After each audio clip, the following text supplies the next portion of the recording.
મિત્રો, શું તમને ખબર છે કે જેલના સળિયા પાછળની દુનિયા આમ તો આપણી દુનિયામાં જ છે, પણ આપણી દુનિયા કરતાં સાવ અલગ છે.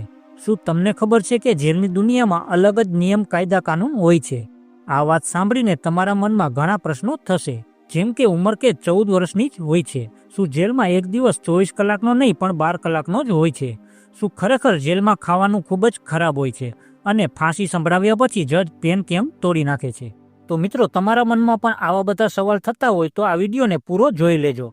તમને જેલને લગતા બધા સવાલોના જવાબ આ વિડીયોમાં મળી જશે. બીજું મિત્રો, તમે હજી સુધી આ ચેનલને સબસ્ક્રાઇબ નથી કરી તો જલ્દીથી કરી દેજો. તો જોઈએ આ વિડીયો.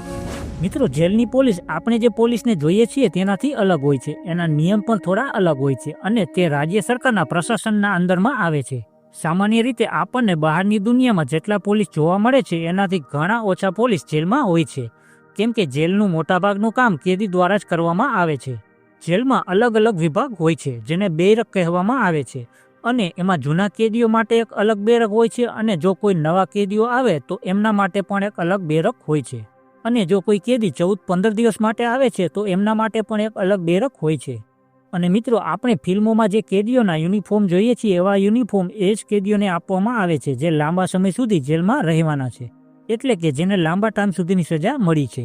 ઓછા સમય માટે જેલમાં રહેવાવાળા કેદીઓને યુનિફોર્મ કે કોઈ નંબર આપવામાં નથી આવતો.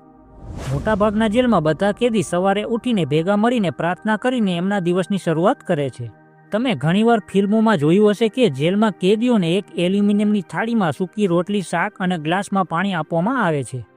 પણ મિત્રો, રિયલ લાઈફ જેલમાં આવું નથી હોતું. રિયલ લાઈફ જેલમાં કેદીઓના નિયત સમયે ચા, પાણી, નાસ્તો અને ભોજન મળે છે, જેમાં સવારે 7 વાગે ચાની સાથે નાસ્તો આપવામાં આવે છે. નાસ્તામાં બ્રેડ, પરોઠા, બિસ્કિટ જેવી વસ્તુ હોય છે.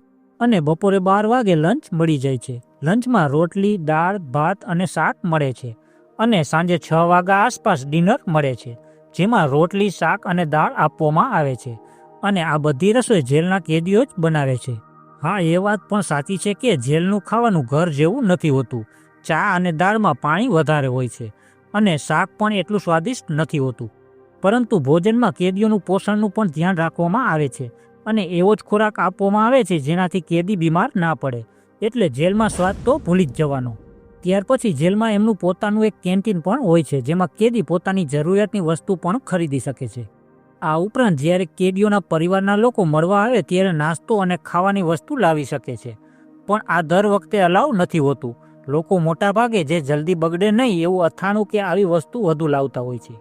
એક સર્વે મુજબ સરકાર એક કેદી પર દરરોજ 55 રૂપિયા જેવો ખર્ચ કરે છે. મિત્રો, આ એક અંદાજિત આંકડો છે, અને આ આંકડો અલગ અલગ રાજ્યોના હિસાબે અલગ અલગ પણ હોઈ શકે છે. આ સિવાય કેટલીક જેલમાં કેદી બહારથી પણ ખાવાનું મંગાવી શકે છે, પણ આના માટે કોર્ટ પાસેથી એક અલગ જ પરમિશન લેવી પડે છે. અને કેટલીક જેલમાં કેદીઓને એમના પરિવારવાળા પણ ખાવાનું આપી શકે છે, પણ એ ખાવાનું 800 ગ્રામથી વધારે ન હોવું જોઈએ. અને આના માટે પણ કોર્ટ પાસેથી એક વિશેષ પરમિશન લેવી પડે છે. મિત્રો, હવે તમારા મનમાં એક એવો પ્રશ્ન પણ થતો હશે કે શું જેલમાં રૂપિયા ચાલતા હશે, અને કયું ચલણ હશે જે જેલમાં ચાલતું હશે? તો મિત્રો, તમને જાણીને નવાઈ લાગશે કે ભારત સરકારની મુદ્રા જેલમાં નથી ચાલતી, અથવા કોઈ પણ ચલણી નાણું જેલમાં નથી ચાલતું. પણ જેલમાં એમનું જ એક ચલણ હોય છે જેને કૂપન કહેવામાં આવે છે. અને આ કૂપન એટલા માટે રાખવામાં આવે છે કેમ કે જો કોઈ કેદીને એમના ઘરવાળા રૂપિયા આપે તો જેલના બીજા બદમાશ કેદી પેલા કેદી પાસેથી એ રૂપિયા પડાવી પણ શકે. આ બધું ના થાય એટલે જેલમાં કેદીઓના રૂપિયાને કૂપનમાં બદલી નાખવામાં આવે છે.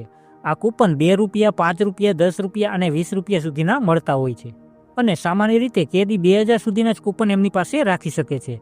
આ કૂપનમાં કેદીનું નામ અથવા એમનો યુનિક નંબર લખેલો હોય છે, જેથી કોઈ બીજો કેદી બીજા કોઈ કેદીનું કૂપન યુઝ ન કરી શકે. બીજું મિત્રો, જેલમાં મોબાઈલ કે કોઈ સુખ સુવિધાની વસ્તુ અલાઉ નથી હોતી.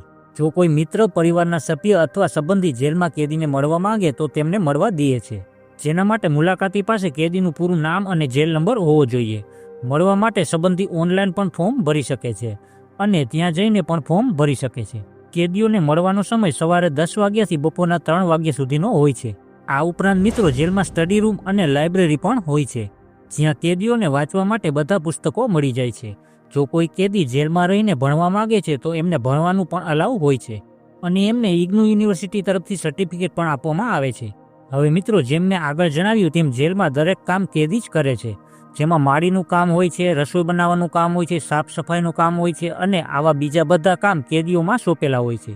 લાંબા ટાઈમ સુધી જેલમાં રહેવાવાળા કેદી એકબીજા સાથે મળીને ગ્રુપ બનાવી નાખતા હોય છે અને અલગ અલગ કેદીઓનું અલગ અલગ ગ્રુપ બની જાય છે.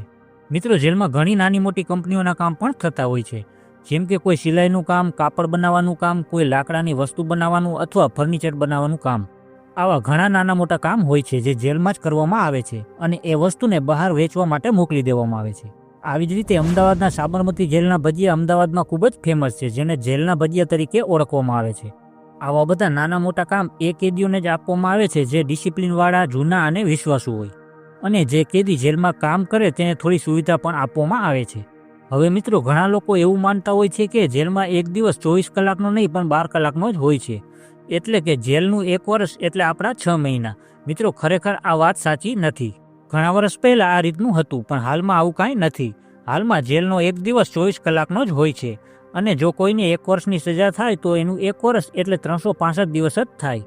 બીજું, ઘણા લોકોનું એવું માનવું છે કે ઉંમરકેદમાં 14 વર્ષની સજા હોય છે, પણ ખરેખર મિત્રો આવું નથી. ઉંમરકેદ એટલે પૂરી જિંદગી સુધીની સજા. પરંતુ સંવિધાનમાં લખેલું છે કે રાષ્ટ્રપતિ અને રાજ્યપાલ જો ધારે તો આ ઉંમરકેદને 14 વર્ષ પછી ક્યારેય પણ એમની મરજીથી પૂરી કરાવી શકે છે. એટલા માટે ઘણા લોકો એવું સમજે છે. બાકી ઉંમરકેદ એટલે આજીવન કારાવાસ ભોગવવો પડે છે.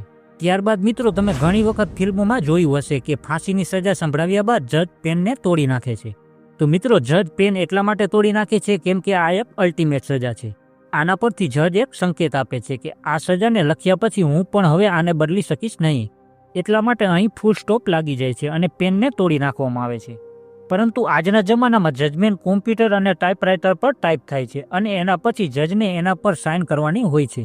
તો મિત્રો, આ વિડીયોમાં બસ આટલું જ. વિડીયો ગમ્યો હોય તો આ વિડીયોને લાઇક અને આ ચેનલને સબસ્ક્રાઈબ કરી દેજો. ફરી મળીએ આવા જ એક બીજા વિડીયોમાં.